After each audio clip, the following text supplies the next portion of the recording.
Hello friends, welcome to Bismi சமையல். இன்றைக்கி வீடியோவில் நம்ம எல்லாருக்கும் தேவைப்படக்கூடிய நம்ம டெய்லி லைஃப்பில் யூஸ் பண்ணுற மாதிரியான கிச்சன் டிப்ஸ் மற்றும் வீட்டு குறிப்புகள் தான் பார்க்க போகிறோம். இன்றைக்கி நான் சொல்லக்கூடிய டிப்ஸ் எல்லாமே உங்களுக்கு ரொம்ப ரொம்ப புதுசாகவும் அடடா இவ்வளோ நாளாக இதெல்லாம் தெரியாமல் இருந்துட்டோமேனு நீங்கள் நினைக்கிற அளவுக்கு இருக்கும். என்னென்ன டிப்ஸ்ன்னு பார்க்கறதுக்கு முன்னாடி நீங்கள் நம்மளோட வீடியோவை இப்போ தான் ஃபஸ்ட் டைம் பார்க்குறீங்கன்னா நம்மளோட பிஸ்மி சமையலுக்கு சப்ஸ்கிரைப் பண்ணுங்கள். நம்ம சேனலில் ஏற்கனவே கிச்சன் டிப்ஸ் மற்றும் வீட்டு குறிப்புகள் பற்றி நிறைய வீடியோஸ் போட்டிருக்கோம். அந்த வீடியோஸை நீங்கள் செக் பண்ணி பாருங்கள். இப்போ நம்ம ஃபஸ்ட்டு டிப் என்னங்கிறத பார்க்கலாம். நம்ம வீட்டில் இந்த மாதிரி காலிஃப்ளவர் எல்லாம் வாங்கணும்னா இதை வச்சு ஒன்று ஃப்ரை பண்ணுவோம், அப்படி இல்லைனா பிரியாணி, குருமா இந்த மாதிரி ரெசிபி செய்வோம். இந்த காலிஃப்ளவர் வச்சு எந்த ரெசிபி செய்கிறதா இருந்தாலும் சரி, இதில் இருக்க பூவை மட்டும்தான் நம்ம கட் பண்ணி எடுப்போம். இதில் இருக்க தண்டு பகுதியை அப்படியே நம்ம கட் பண்ணி எல்லாத்தையும் கீழே தான் தூக்கி போடுவோம். ஏன்னா இதில் இருக்க தண்டு பகுதி கொஞ்சம் ஹார்டாக இருக்கும். அதனால் இப்போ நான் சொல்ல போகிற டிப் காலிஃப்ளவருக்கு மட்டும் இல்லை, காலிஃப்ளவர் அப்புறம் ப்ராக்கோலி இந்த மாதிரி 2 காய்கறிகளுக்குமே பொருந்தும். இனி உங்கள் வீட்டில் காலிஃப்ளவர், ப்ராக்கோலி எல்லாம் கட் பண்ணிங்கன்னா இந்த தண்டு பகுதியை வேஸ்ட்டாக கீழே தூக்கி போடாதீங்க. இதையும் நம்ம சமையலுக்கு யூஸ் பண்ணிக்கலாம். நல்லா கழுவுனதுக்கு அப்புறமா இது மாதிரி குட்டி குட்டி பீசஸாக கட் பண்ணி எடுத்திருக்கேன். நான் இன்றைக்கி இதை சாம்பாரில் சேர்க்க போகிறேன். சாம்பாரில் மட்டும்தான் சேர்க்கணும்னு கிடையாது. நீங்கள் குருமா, வெஜிடபிள் புலாவ் இல்லை நீங்கள் சாம்பார் சாதம் செய்கிறீங்கன்னா கூட இதை சேர்த்து செய்யலாம். டேஸ்ட் அவ்வளோ சூப்பராக இருக்கும். வெந்ததுக்கப்புறமா நல்ல சாஃப்டாக வந்துடும். நீங்கள் எந்தெந்த குழம்புலலாம் காய் சேர்த்து வைப்பீங்களோ அது எல்லாத்தையும் இதை சேர்த்துக்கலாம். காலிஃப்ளவர் கட் பண்ணும்போது இது நமக்கு நிறைய வரப்போகிறது இல்லை, ரொம்ப கொஞ்சமாக தான் வரும். அந்த கொஞ்சத்தை கூட வேஸ்ட் பண்ணாமல் நம்ம யூஸ் பண்ணிக்கலாம். ரொம்ப யூஸ்ஃபுல்லாக இருக்கும்னு நினைக்கிறேன். கண்டிப்பாக ட்ரை பண்ணி பாருங்கள். இப்போ நம்ம அடுத்த டிப் என்னங்கிறத பார்க்கலாம். நம்ம வீட்டில் கருவேப்பிலையெல்லாம் வாங்கணுன்னா கருவேப்பிலை ரொம்ப நாளைக்கு கெட்டு போகாமல் நல்லா ஃப்ரெஷ்ஷாக இருக்கணுன்றதுக்காக இந்த மாதிரி ஒரு டப்பாவில் அடியில் டிஷ்யூ பேப்பர் போட்டுட்டு கருவேப்பிலை எல்லாத்தையும் உருவி இதில் போட்டு அப்படியே நம்ம தூக்கி ஃப்ரிட்ஜில் வச்சுருவோம். ஆனால் கருவேப்பிலையை காம்பு எல்லாத்தையும் மொத்தமாக உருவிட்டு நீங்கள் ஸ்டோர் பண்ணி வைக்கிறத விட இந்த மாதிரி பெரிய காம்பை மட்டும் எடுத்துகிட்டு இனிக்கா உடச்சி வச்சிங்கன்னா அதை விட ரொம்ப நாளைக்கு நமக்கு ஃப்ரெஷ்ஷாகவே இருக்கும். இந்த கருவேப்பிலையை நான் ஃப்ரிட்ஜில் ஸ்டோர் பண்ணி வச்சு கிட்டத்தட்ட 10 நாள் ஆகுது. இது பார்க்கும்போதே உங்களுக்கு தெரியும்னு நினைக்கிறேன் எவ்வளோ ஃப்ரெஷ்ஷாக இருக்குன்னு. இந்த மாதிரி நம்ம ஃப்ரிட்ஜில் ஸ்டோர் பண்ணி வைக்கிற கருவேப்பிலை கூட இன்னும் ஒரு 2 வாரத்தில் அழுக ஆரம்பிச்சிடும். ஆனால் இப்போ நான் காட்ட போகிற மெத்தடில் நீங்கள் ஸ்டோர் பண்ணிங்கன்னா எத்தனை மாதம் ஆனாலும் சரி கருவேப்பிலை கொஞ்சம் கூட வேஸ்ட் ஆகாது. எப்படிங்கிறத பார்க்கலாம். கருவேப்பிலை எல்லாத்தையும் காம்பிலேருந்து நல்லா உருவி கழுவுனதுக்கு அப்புறமா கிச்சன்லேயே ஒரு துணி விரித்து நான் காய வச்சு எடுத்திருக்கேன். இதை நம்ம வெயிலில் வச்சு காய வைக்கணுங்கிற அவசியம் கிடையாது. கிச்சன்லேயே ஒரு ஓரமாக துணி விரிச்சிங்கன்னா ஒரு 5-6 நாளையில் இந்த மாதிரி நல்லா சருகாக காஞ்சிரும். இதில் கொஞ்சம் கூட ஈரப்பதம் இருக்கவே கூடாது, நல்லா ஃபுல்லாக காஞ்சிருக்கணும். இப்போ இதை இந்த மாதிரி ஒரு கிளாஸ் பாட்டில்லையோ இல்லை ஒரு பிளாஸ்டிக் டப்பாலையோ போட்டு நீங்கள் ஸ்டோர் பண்ணி வச்சுக்கலாம். இந்த கருவேப்பிலை காஞ்சி தான் போயிருக்கே தவிர இதோட ஃப்ளேவர் கண்டிப்பாக மாறவே மாறாது. நீங்கள் சட்னிக்கோ இல்லை குழம்புக்கோ இதை யூஸ் பண்ணிங்கன்னா ஃப்ரெஷ்ஷான கருவேப்பிலை யூஸ் பண்ணும்போது எந்த அளவுக்கு வாசனை வருமோ அதே அளவுக்கு வாசனை கண்டிப்பாக இதுலேயும் வரும். இதை நீங்கள் ஃப்ரிட்ஜில் ஸ்டோர் பண்ணி வைக்கணுங்கிற அவசியம் இல்லை. நீங்கள் எப்பவும் போல் வெளியிலேயே உங்கள் கிச்சன் கவுண்டர் டாப்லேயே வச்சுக்கலாம். எத்தனை மாதம் ஆனாலும் சரி இதிலேருந்து ஒரு கருவேப்பிலை கூட உங்களுக்கு வேஸ்டே ஆகாது. ரொம்ப யூஸ்ஃபுல்லாக இருக்கும். கண்டிப்பாக ட்ரை பண்ணி பாருங்கள். இப்போ நம்ம அடுத்த டிப் என்னங்கிறத பார்க்கலாம். நம்ம வீட்டில் இந்த மாதிரி துருவுன சீஸ் எல்லாம் வாங்கணுன்னா இது குட்டீஸ்க்கு பிஸா பண்ணி கொடுக்கறதுக்கு இல்லை சாண்ட்விச் செய்கிறதுக்கு இல்லை சப்பாத்தியில் ஸ்டஃப் பண்ணி கொடுக்கறதுக்கெல்லாம் ரொம்ப ரொம்ப நல்லாயிருக்கும். குட்டீஸ் எல்லாருக்கும் ரொம்ப ரொம்ப ஃபேவரட்னு சொல்லலாம். இந்த மாதிரி சீஸ் வச்சு செய்யக்கூடிய ரெசிபிஸ் எல்லாம் நம்ம அடிக்கடி செய்ய மாட்டோம், எப்பயாவது தான் செய்வோம். ஸோ இந்த துருவின சீஸை நம்ம அப்படியே எடுத்து ஃப்ரீசரில் ஸ்டோர் பண்ணி வைக்கும்போது என்ன ஆகும்னா இது எல்லாமே ஒன்றோடு ஒன்று நல்லா ஒட்டிக்கிட்டு ஃபுல்லாக இறுகி போயிடும். நமக்கு தேவைப்படும் போது தேவையான அளவு மட்டும் ஃப்ரீசர்லேருந்து வெளியில் எடுக்கலாம்னு நினைப்போம். அந்த டைமில் நமக்கு சுத்தமாக எடுக்கவே வராது. அந்த மாதிரி ஒன்றோட ஒன்று ஒட்டி இறுகாமல் நம்ம எப்போ எடுத்தாலும் சரி நல்ல உதிரியாக இருக்கிறதுக்கு நம்ம என்ன பண்ணணும்னா இதில் கொஞ்சமாக கார்ன்ஃப்ளவர் சேர்த்துக்கங்க. நான் 1/2 டீஸ்பூனை விட கம்மியாக தான் எடுத்திருக்கேன். இதை தூவி விட்டுட்டு சீஸ் ஃபுல்லாகவே நல்லா கோட்டாகிற அளவுக்கு இதை நல்லா குலுக்கி விட்டுக்கலாம். இப்போ இதை நீங்கள் ஸ்டோர் பண்ணி வைக்கும்போது எவ்வளோ நாள் ஆனாலும் சரி இந்த சீஸ் ஒன்றோடு ஒன்று ஒட்டிக்காது. நீங்கள் எப்போ எடுத்தாலுமே இது நல்ல உதிரியாக இருக்கும். உங்களுக்கு தேவையான அளவு மட்டும் நீங்கள் வெளியில் எடுத்துக்கலாம். ட்ரை பண்ணி பார்த்துட்டு எனக்கு கமெண்ட்டில் சொல்லுங்கள். இப்போ நம்ம அடுத்த டிப் என்னங்கிறத பார்க்கலாம். நம்ம வீட்டில் காலையில் செஞ்ச தேங்காய் சட்னி எல்லாம் கொஞ்சம் அதிகமான அளவில் மீந்துருச்சுன்னா அதை அப்படியே எடுத்து நம்ம ஃப்ரிட்ஜில் வச்சுருவோம். அதை நைட்டுக்கோ இல்லை அடுத்த நாள் காலையிலையோ எடுத்து நம்ம யூஸ் பண்ணிப்போம். ஃப்ரிட்ஜிலேருந்து வெளியில் எடுத்து தேங்காய் சட்னி பார்த்திங்கன்னா ரொம்ப சில்லுன்னு உறைஞ்சி போயிருக்கும். இது நமக்கு ரூம் டெம்பரேச்சருக்கு வர்றதுக்கு ரொம்ப நேரம் ஆகும். தக்காளி சட்னி, கார சட்னி இந்த மாதிரி மற்ற வெரைட்டிஸாக இருந்தால் கூட பரவாயில்ல, நம்ம வந்து லைட்டாக அடுப்பில் வச்சு சூடு பண்ணிக்கலாம். ஆனால் இந்த தேங்காய் சட்னியை சூடு பண்ணோன்னா டேஸ்ட் வந்து அந்தளவுக்கு நல்லா இருக்காது. தேங்காயோட ஸ்மெல்லே ஒரு மாதிரி இருக்கும். ஸோ இந்த தேங்காய் சட்னியை டக்குன்னு நம்ம வந்து ரூம் டெம்பரேச்சருக்கு கொண்டு வரதுக்கு என்ன பண்ணணுங்கிறத பார்க்கலாம். இந்த மாதிரி கொஞ்சம் பெரிய சைஸ் பாத்திரத்தில் நான் வந்து சுடு தண்ணி எடுத்திருக்கேன். தண்ணி வந்து ரொம்ப சூடாக இருக்கக்கூடாது, லைட்டாக வெது வெதுன்னு இருந்தாலே போதும். இப்போ இதில் நம்ம சட்னியை உள்ளே வச்சுட்டு ஒரு மூடி போட்டு மூடிடலாம். ஒரு 5-6 நிமிஷம் விட்டிங்கனாலே போதும். சட்னி வந்து நமக்கு ரூம் டெம்பரேச்சருக்கு வந்துடும். நம்ம வந்து ரொம்ப சூடான தண்ணியெல்லாம் சேர்க்கலை, வெது வெதுப்பான தண்ணி தான் சேர்த்துருக்கோம். ஸோ அதனால் சட்னியோட டேஸ்ட் உங்களுக்கு கொஞ்சம் கூட மாறவே மாறாது. நீங்கள் இப்போ அரைச்ச ஃப்ரெஷ்ஷான சட்னி மாதிரியே இருக்கும். ரொம்பவே யூஸ்ஃபுல்லாக இருக்கும்னு நினைக்கிறேன். கண்டிப்பாக ட்ரை பண்ணி பாருங்கள். நம்ம வீட்டில் கேப்சிகம் எல்லாம் வாங்கும்போது நம்ம கடையிலேருந்து வாங்கிட்டு வந்து இந்த கவரோடைய ஃப்ரிட்ஜில் வச்சு ஸ்டோர் பண்ணும்போது இது வந்து நமக்கு ரொம்ப நாளைக்கு இருக்காது. கேப்சிகமோட தோல் எல்லாம் பார்த்திங்கன்னா ரொம்ப சுருங்கி போயிடும். அது மட்டும் இல்லாமல் குடமிளகாயெல்லாம் நம்ம வந்து அடிக்கடி சமையலுக்கு யூஸ் பண்ண மாட்டோம். எப்பயாவது தான் நமக்கு வந்து தேவைப்படும். ஒரு 2 நாள்லேயே இது வந்து நல்லா வாட ஆரம்பிச்சிடும். இந்த வாடி போன கேப்சிகம் வச்சு நம்ம எந்த ரெசிபிஸ் பண்ணாலுமே டேஸ்ட் வந்து நமக்கு அந்தளவுக்கு நல்லா இருக்காது. ஸோ நம்ம வாங்கின குடமிளகா 1 மாதம் ஆனாலும் சரி, இதோட ஃப்ரெஷ்னஸ் கொஞ்சம் கூட மாறாமல் எப்படி ஸ்டோர் பண்ணி வைக்கிறதுன்னு பார்க்கலாம். இதுக்கு நான் வந்து ஒரு கிளிங் ராப் தான் எடுத்திருக்கேன். இது வந்து ஒரு டிரான்ஸ்பரண்டான ரொம்ப மெல்லிசான ஷீட் தான். இதை வச்சு நம்ம சுற்றி வைக்கும்போது கொஞ்சம் கூட காற்று போகாத அளவுக்கு நல்லா ஒட்டிக்கும். எந்த காயாக இருந்தாலும் சரி இந்த மாதிரி நம்ம சுற்றி வைக்கும்போது ரொம்ப நாளைக்கு நம்ம கடையிலேருந்து வாங்கும்போது எந்த அளவுக்கு ஃப்ரெஷ்ஷாக இருந்ததோ அதே ஃப்ரெஷ்னஸோடு இருக்கும். கண்டிப்பாக ட்ரை பண்ணி பாருங்கள். நம்ம எல்லார் வீட்லேயுமே குட்டீஸ் பார்த்திங்கன்னா செவரை தான் போர்டாக யூஸ் பண்ணி நல்லா கிறுக்கி வச்சுருப்பாங்க. பென்சில், பென், ஸ்கெட்ச், கிரேயான்ஸ் அந்த மாதிரி எதில் எழுதியிருந்தாலும் சரி, இப்போ நான் சொல்ல போகிற மெத்தடில் நீங்கள் க்ளீன் பண்ணிங்கன்னா ரொம்ப ரொம்ப ஈஸியாக எந்த சிரமமும் இல்லாமல் நீட்டாக க்ளீன் ஆகிடும். இந்த மாதிரி செவத்தில் கிறுக்கி இருக்கிறதெல்லாம் க்ளீன் பண்ணுறதுக்கு நம்ம வீடியோலேயே நான் வந்து நிறைய டிப்ஸ் சொல்லியிருக்கேன். இப்போ நான் சொல்ல போகிற மெத்தடும் உங்களுக்கு ரொம்ப ஈஸியானது தான். இந்த மெத்தட்லேயே நீங்கள் வந்து க்ளீன் பண்ணிக்கலாம். இதுக்கு நம்ம யூஸ் பண்ண போகிறது பார்த்திங்கன்னா சானிடைசர் தான். இப்போ எல்லார் வீட்லேயுமே இது வந்து கண்டிப்பாக இருக்கும். இதில் வந்து கொஞ்சமாக எடுத்து கிறுக்கி இருக்க இடத்துல நம்ம வந்து லைட்டாக அப்ளை பண்ணி விட்டுக்கலாம். இது வந்து ஒரு 5-10 நிமிஷத்துக்கு அப்படியே ஊறட்டும். நான் இன்றைக்கி வந்து 5 நிமிஷத்துக்கு தான் ஊற விட்டுருக்கேன். அடுத்து இந்த மாதிரி ஒரு சாஃப்டான பிரிசல்ஸ் இருக்கிற ப்ரஷ் எடுத்துக்கோங்க. ப்ரஷ் வந்து சாஃப்டான பிரிசல்ஸ் தான் இருக்கணும். ஹார்டாக இருந்துச்சுன்னா உங்களோட செவர் வந்து டேமேஜ் ஆயிரும். இந்த ப்ரெஷ்ஷை வச்சு லைட்டாக தேய்ச்சி விட்டிங்கனாலே போதும், எல்லாமே ஈஸியாக க்ளீன் ஆயிரும். அடுத்து ஒரு ஈர துணி வச்சு ஃபுல்லாக தொடச்சி எடுத்துருங்க. இந்த டிப் உங்களுக்கு ரொம்பவே யூஸ்ஃபுல்லாக இருக்கும்னு நினைக்கிறேன். இப்போ நம்ம அடுத்த டிப் என்னங்கிறத பார்க்கலாம்.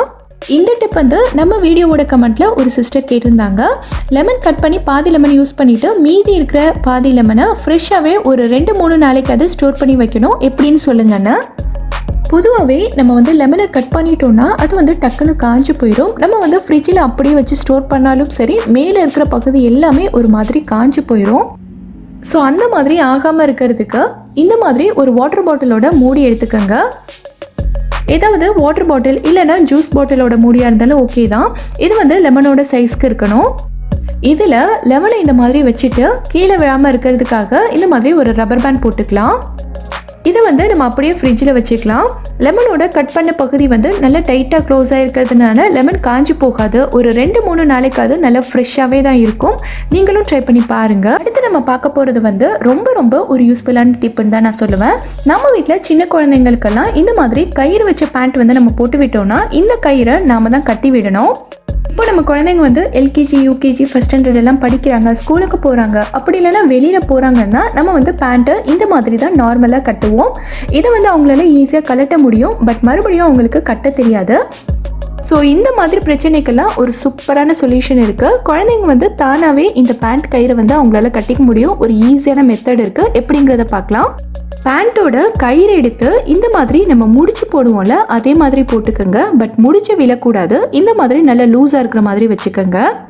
நான் செய்கிறத பார்த்தாலே உங்களுக்கு தெரியும். 2 கயிறுலையுமே இதே மாதிரி பண்ணிக்கோங்க. உங்களுக்கு எந்த அளவுக்கு டைட்டாக வைக்கணுமோ அந்த இடத்துல இதை வச்சுக்கோங்க. இப்போ நான் பண்ணியிருக்கிறத பார்த்தாலே உங்களுக்கு தெரியும். இப்போ இந்த கயிறு எடுத்து இதுக்குள்ளே விட்டுக்கோங்க.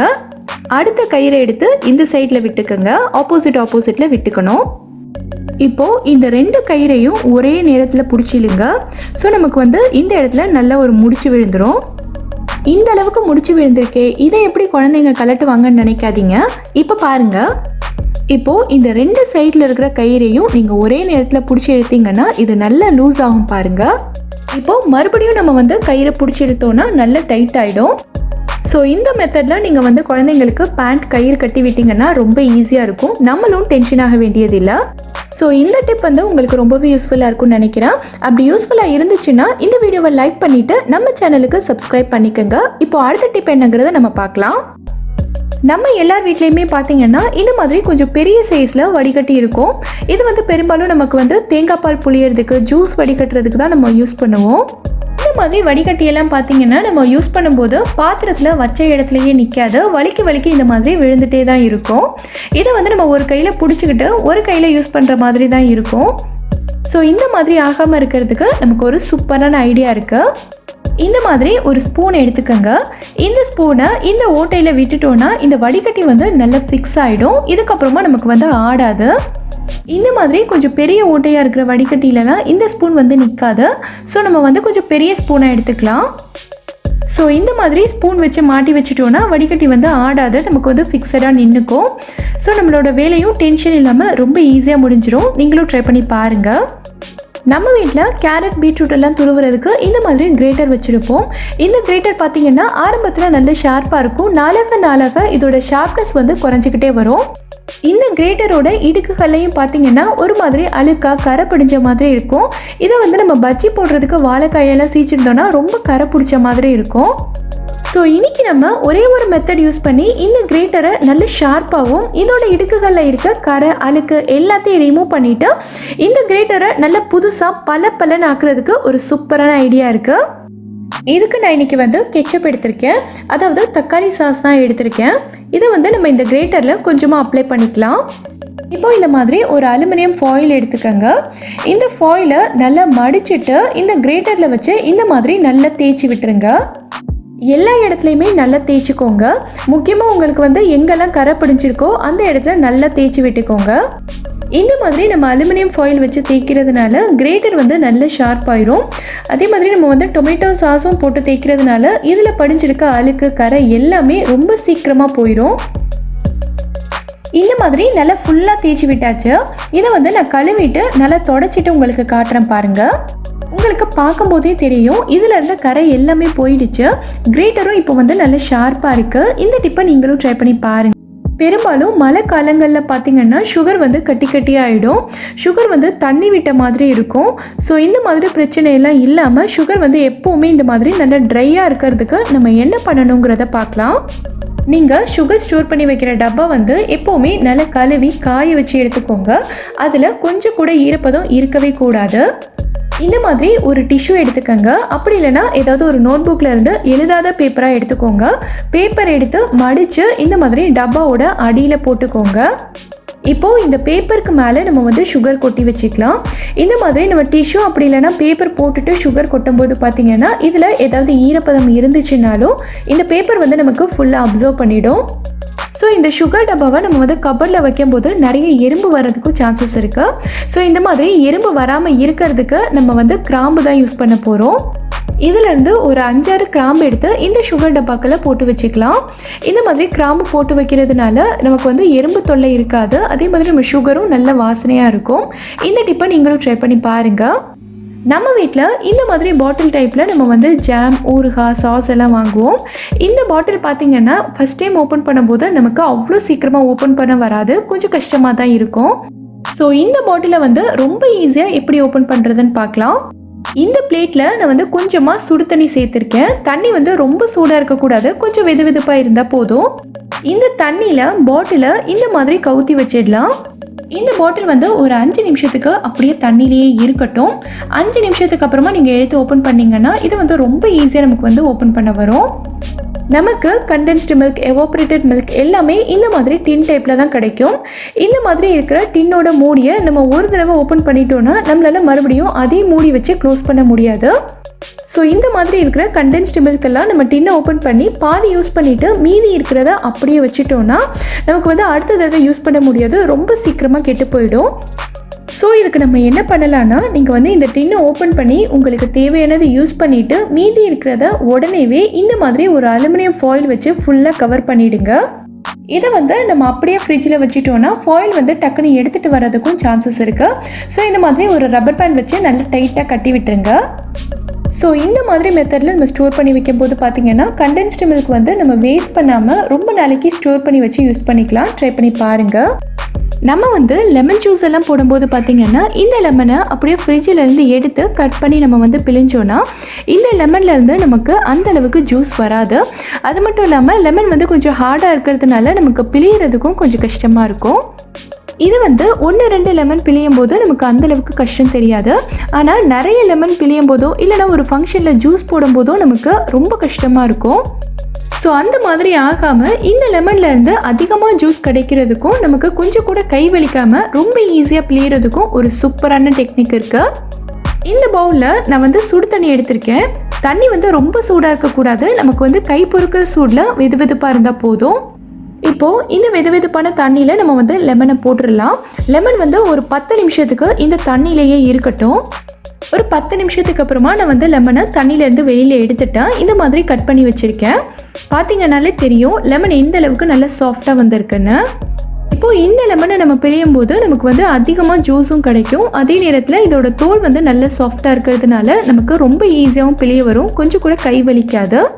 இந்த வீடியோவில் நான் சொல்லியிருக்க டிப்ஸ் எல்லாமே உங்களுக்கு ரொம்பவே யூஸ்ஃபுல்லாக இருக்கும்னு நினைக்கிறேன். எந்த டிப் உங்களுக்கு ரொம்ப யூஸ்ஃபுல்லாக இருந்ததுங்கிறத கீழே இருக்க கமெண்ட்டில் எனக்கு சொல்லுங்கள். இந்த வீடியோ பிடிச்சிருந்தா லைக் பண்ணுங்கள். உங்கள் ஃப்ரெண்ட்ஸ் உங்கள் ஃபேமிலி மெம்பர்ஸ் கூட இந்த வீடியோவை ஷேர் பண்ணுங்கள். மறக்காமல் நம்ம பிஸ்மி சமையலுக்கு சப்ஸ்கிரைப் பண்ணிவிட்டு பக்கத்தில் இருக்கக்கூடிய பெல் ஐக்கானையும் கிளிக் பண்ணி அதில் ஆல்ங்கிற ஆப்ஷனையும் செலக்ட் பண்ணுங்கள். தேங்க்யூ.